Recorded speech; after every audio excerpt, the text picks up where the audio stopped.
بسم اللہ الرحمن الرحیم نحمدہ ونصلی علی رسولہ الکریم اما بعد فاعوذ باللہ من الشیطان الرجیم بسم اللہ الرحمن الرحیم۔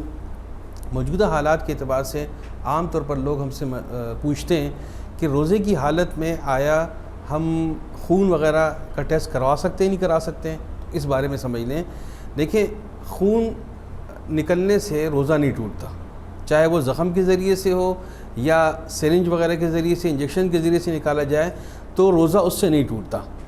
اسی طریقے سے جو ہے اگر شوگر وغیرہ کا ٹیسٹ کروانا ہو تو کیونکہ اس میں بھی خون نکالا جاتا ہے ہاتھ کے اس پہ بلیڈ مار کر یا وہ پن مار کر، تو اس سے جو خون نکلتا ہے تو اس سے بھی روزہ نہیں ٹوٹتا۔